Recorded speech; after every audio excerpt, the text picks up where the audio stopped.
Good morning, students. How are you all? So, here we are with our new week, new Monday, and new chapter. That is chapter number 12, which is named as Electricity and Circuits. अब हम इस chapter में पढ़ने वाले हैं light वगैरह के बारे में और सर्किट जो सेल टॉर्च वगैरह होते हैं इन सब के बारे में कि कैसे वो लोग ग्लो कैसे करते हैं वो सब वगैरह.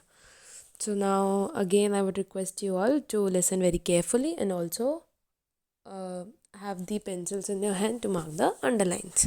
Now I'm starting the reading. It is on page number 116. We use electricity for many purposes to make our task easier. हम इलेक्ट्रिसिटी बहुत पर्पज़ के लिए यूज़ करते हैं अपने काम ईजी करने के लिए. For example, we use electricity to operate pumps that lift water from well और from ground level to the roof top tank. हम पानी यूज़ करते हैं पंप चलाने के लिए. अगर हम इलेक्ट्रिसिटी यूज़ करते हैं पंप चलाने के लिए जिससे हम पानी वगैरह निकालते हैं. ग्राउंड वाटर जो निकालते हैं, ट्यूब वेल्स वगैरह चलाने के लिए हमें इलेक्ट्रिसिटी चाहिए रहती है. या फिर अगर नीचे से ऊपर पानी पहुँचाना है टंकी में तो भी हम इलेक्ट्रिसिटी यूज़ करते हैं. What are other purposes for which you use electricity. और क्या अदर पर्पसेस हैं जिसके लिए आप इलेक्ट्रिसिटी. हम डेली लाइफ के हम पूरे दिन में कितनी इलेक्ट्रिसिटी यूज़ करते हैं आप सबको पता हो. कितने सारे पर्पसेस हैं इलेक्ट्रिसिटी यूज़ करने के. List some of them in your notebook.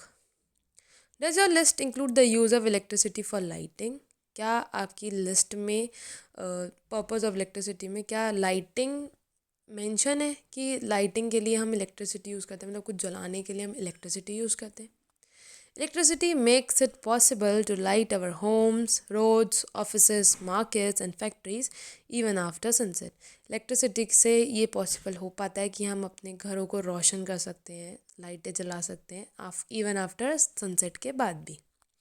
This help us to continue working at night. हम रात में भी काम कर सकते हैं इलेक्ट्रिसिटी की मदद से. A power station provides us with electricity. एक पावर स्टेशन है मतलब जहाँ से हमें इलेक्ट्रिसिटी प्रोवाइड की जाती है. However, the supply of electricity may fail or it may not be available at some places.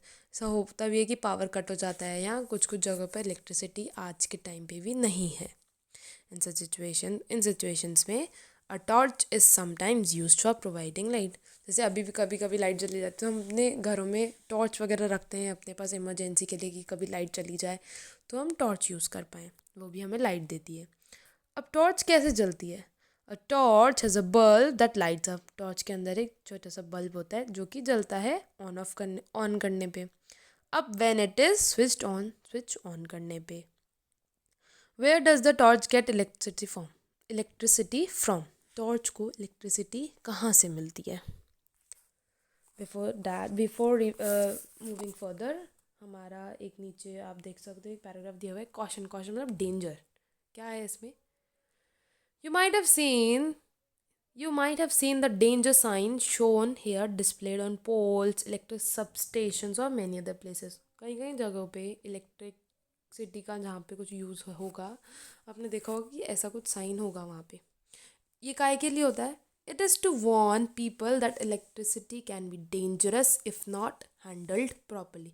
कि इलेक्ट्रिसिटी डेंजरस हो सकती है अगर सही से उसको यूज़ नहीं किया जाए या सही से उसको हैंडल नहीं किया जाए तो. Carelessness is in handling electricity and electric devices. अगर आप केयरलेसली उसको यूज़ कर रहे हो या हैंडल कर रहे हो डिवाइसेस को भी can cause severe injuries and sometimes even death. बहुत मेजर इंजरी आपको दे सकता है और कभी कभार आपकी डेथ भी हो सकती है इस केयरलेसनेस के वजह से. Hence you should never attempt to experiment with the electric wires and sockets. तो आपको कभी भी कोई भी ऐसे एक्सपेरिमेंट नहीं करना चाहिए वायर्स या सर्किट्स के साथ, सॉकेट्स के साथ.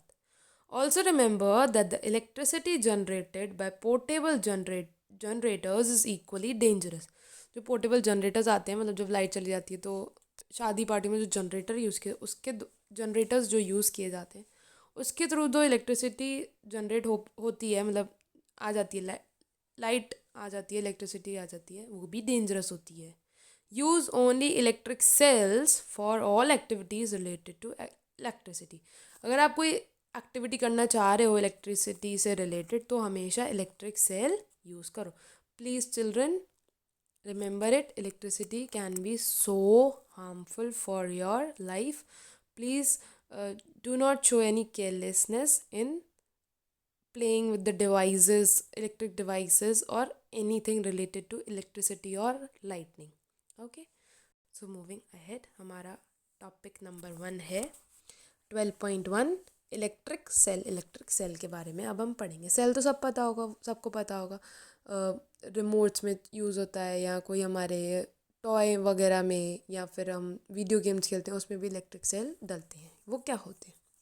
Electricity to the bulb in a torch is provided by the electric cell. जो टॉर्च में जो बल्ब होता है उसको इलेक्ट्रिसिटी कौन प्रोवाइड करता है? उसके अंदर क्या होता है?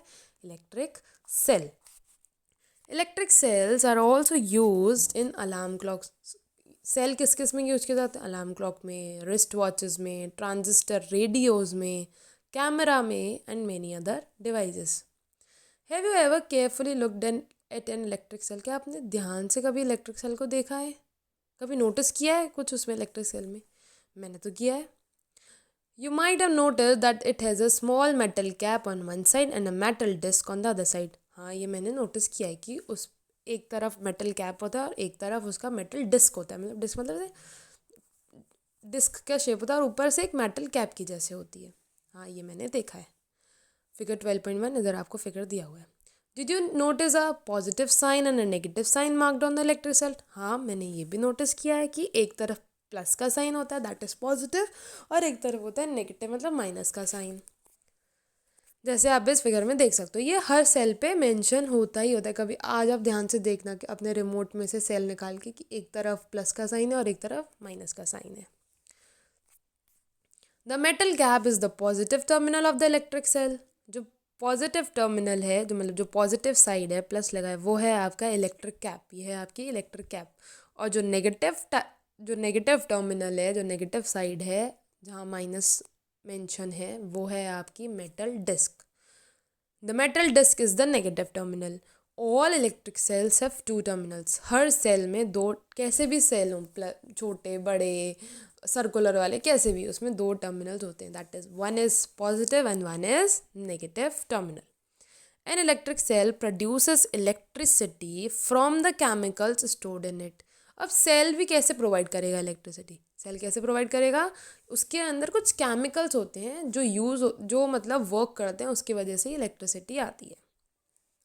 When the chemicals in the electric cell are used up, जब वो केमिकल्स अच्छे से यूज़ कर लिए जाते हैं, जब वो ख़त्म हो जाते हैं, the electric cell stops producing electricity. तो सेल काम करना बंद कर देते हैं। जैसे मतलब रिमोट काम नहीं करते, मतलब इलेक्ट्रिक सेल वीक हो गए होंगे। पर तो ये क्या होता है कि उसके अंदर जो केमिकल्स हैं वो कम्प्लीटली यूज्ड अप हो जाते हैं। The electric cell then has to be replace with a new one. फिर हम बोलते हैं ना कि अब चलो नए सेल ले आना, नए सेल डाल देंगे तो रिमोट अच्छे से काम करना चालू हो जाता है। तो उसको हटा के हम दूसरे सेल लेके आते हैं। क्यों ऐसा? क्योंकि उसके अंदर, उस सेल के अंदर केमिकल्स होते हैं जो कि कम्प्लीटली यूज्ड हो जाते हैं, मतलब कम्प्लीटली हम उसका कंजप्शन कर लेते हैं, ख़त्म हो जाते हैं वो। A torch bulb has an outer case of glass that is fixed on a metallic base. अब जो टॉर्च बल्ब होती है, जो टॉर्च होता है बल्ब, उसका जो आउटर केस होता है वो किसका होता है? ग्लास का होता है, जो कि किससे फिक्स रहता है? वो एक मेटेलिक बेस से फिक्स रहता है। आप इस पिक्चर में देख सकते हो एक जो मतलब जो ये ग्लास का कैप देख सकते हो वो किससे फिक्स्ड है? जो बेस है उसका वो होता है metallic base. Figure 12.2a। what is inside the glass case of the bulb? अब ग्लास केस जो है, मतलब जो ग्लास का ये आप कैप देख रहे हो, उसके अंदर क्या है? हमने समझ लिया कि टॉर्च में बल्ब होता है, उसका जो ग्लास कवर होता है वो मेटेलिक बेस से फिक्स्ड होता है। बट अब इसके ग्लास केस के अंदर क्या होता है? Activity 1, take a torch and look inside its bulb. एक टॉर्च लो और उसके बल्ब के अंदर देखो। You can also take out the bulb with the help of your teacher. आप किसी बड़े की मदद से, with the help of your guardian और योर एल्डर ब्रदर और सिस्टर और पेरेंट, उनकी मदद से आप उस बल्ब को निकाल सकते हो बाहर। What do you notice? अब आप उसमें क्या नोटिस कर रहे हो? You find a thin wire fixed in the middle of the glass bulb. क्या आपने नोटिस किया कि थिन पतली सी वायर है उस ग्लास बल्ब में? 12.2b। देखो इस बी वाले डायग्राम में देखो कि पतली सी वायर दिख रही है आपको बीच में से जाती हुई। हाँ, middle of the glass bulb के बीच में मिडल में आपने देखा एक पतली सी वायर। 12.2b हमने अभी देखा। Now switch the torch on and observe which part of the bulb is glowing. अब ध्यान धीरे से टॉर्च को ऑन करो, स्विच ऑन करो और देखो कि बल्ब का कौन सा पार्ट जल रहा है। The thin wire that gives off light is called the filament of the bulb. जो पतली सी वायर जो लाइट दे रही है आपको, इसमें मेंशनड है, वो है आपकी filament. The thin wire that is giving you the light, that is producing the light is known as filament. देख सकते हो आप, फिलामेंट हर बल्ब के अंदर ये होती है। The filament is fixed to two thicker wires. अब जो फिलामेंट होती है, जो ये पतली सी वायर होती है, वो दो थिकर मतलब दो मोटी वायर से कनेक्टेड रहती है, which also provide support to it, जो उसको सपोर्ट प्रोवाइड करते हैं। As shown in figure 12.2b। देख सकते हो दो दो वायर हैं, थिक वायर हैं, मोटी वायर से कनेक्टेड रहती है, वो सपोर्ट के लिए सपोर्ट देती है वो। One of these thick wire is connected to the metal case at the base of the bulb. अब जो इसमें से एक जो वायर है वो मेटल केस से कनेक्टेड रहती है, नीचे जाती हुई दिख रही है, ये एक जा रही है सीधी सीधी नीचे जा रही है, मेटल केस के नीचे से बल्ब के बेस से कनेक्टेड रहती है, which is connected to the metal case at the base of the bulb. 12.2b। The other thick wire is connected to the metal tip at the centre of the base. अब आप देख सकते हो ये metal tip, ये यहाँ पे दूसरी वाली यहाँ पे कनेक्टेड रहती है। The base of the bulb and the metal tip of the base are the two terminals of the bulb. अब जो मेटल टिप है और जो मेटल बेस है, ये दोनों दो टर्मिनल्स हैं उस बल्ब के। These two terminals are fixed in such a way, ये दो टर्मिनल्स इस तरीके से फिक्स्ड होते हैं, मतलब इस तरीके से प्लेस किए जाते हैं, so that in such a way that they do not touch, कि वो दोनों एक दूसरे को टच नहीं करें। The electric bulbs used at home also have a similar design. जो टॉर्च के अंदर जो बल्ब की जो ये डिज़ाइन है, मतलब फिलामेंट है और जो थिन वायर है और जो दो थिकर वायर्स हैं, ऐसा ही पूरा डिज़ाइन होता है जो हमारे घर में जो बल्ब वगैरह होते हैं उसमें भी ये सेम डिज़ाइन होता है। Thus both the electric cell and the bulb have two terminals each। तो इलेक्ट्रिक सेल और बल्ब में दोनों में दो दो टर्मिनल्स होते हैं। Why do they have these two terminals? अब इसमें दो टर्मिनल्स क्यों होते हैं, इसके बारे में हम कल पढ़ेंगे, मतलब आगे का जो टॉपिक है हम वो कल स्टार्ट करेंगे। अभी तक हमने पढ़ा टॉर्च वगैरह, इलेक्ट्रिसिटी का थोड़ा बेसिक पढ़ा, फिर टॉर्च पढ़ा, टॉर्च के अंदर क्या होता है, उसके अंदर कौन से पार्ट्स होते हैं और कौन से दो टर्मिनल्स हैं, कैसे वो डिज़ाइन किया जाता है, हमने ये पढ़ लिया। प्लीज़ ध्यान से सुनिएगा वीडियो को, तभी चैप्टर अच्छे से समझ में आएगा, नहीं तो आपको ये हमेशा की तरह एज़ यूजुअल जैसे सब बच्चे बोलते हैं साइंस टफ है, साइंस टफ है, तो ऐसा नहीं है कि साइंस टफ है। अगर आप अच्छे से सुनोगे आपको समझ में आ जाएगा। ओके, और इसके ऊपर इस पैराग्राफ के ऊपर एक क्वेश्चन दिया हुआ है, अगेन वो भी हम रीड कर लेते हैं अभी। Never join the two terminals of the electric cell without connecting them through a switch. कभी भी दो टर्मिनल्स को कनेक्ट मत करना without connecting them through a switch and a device like a bulb. किसी भी डिवाइस के बिना उन दोनों को कनेक्ट नहीं करना। इफ़ यू डू सो, अगर आप ऐसे ही कर लोगे कनेक्ट क्यों, तो जो उसके अंदर का जो केमिकल है वो फटाफट यूज्ड अप हो जाएगा, मतलब ख़त्म हो जाएगा और सेल जल्दी ही काम करना बंद कर देंगे। The chemicals in the electric cell get used up very fast and the cell stops working. किसी भी डिवाइस के बिना डिवाइस के में कनेक्शन के बिना सेल को यूज़ मत करना, मतलब सेल के टर्मिनल्स को टच मत करना, वरना उसका जो केमिकल है वो पूरा ख़त्म हो जाएगा। So please again listen the video carefully, पूरी सुनिएगा, स्किप मत कीजिएगा, नहीं तो गड़बड़ होती जाएगी। और स्टार्टिंग से ही अच्छे से सुनेंगे। मैं हर वीडियो में यही बोलती हूँ, हर चैप्टर में यही बोलती हूँ कि प्लीज़ वीडियो पूरी सुनिएगा, तभी आपको अच्छे से आएगी। अगर आप एक भी मिनट या एक भी छोड़ दोगे, कोई भी पॉइंट स्किप कर दोगे, तो वो रह ही जाएगा, वो आपका बेस अच्छे से नहीं बनेगा। सो मैं यही रिक्वेस्ट करूँगी सबसे कि प्लीज़ अच्छे से वीडियो को सुनो और अच्छे से करो। ओके, सो हम आगे का टॉपिक कल पढ़ेंगे। अब आज के लिए इतना ही। So stay safe, stay home till that, read and revise now. Thank you.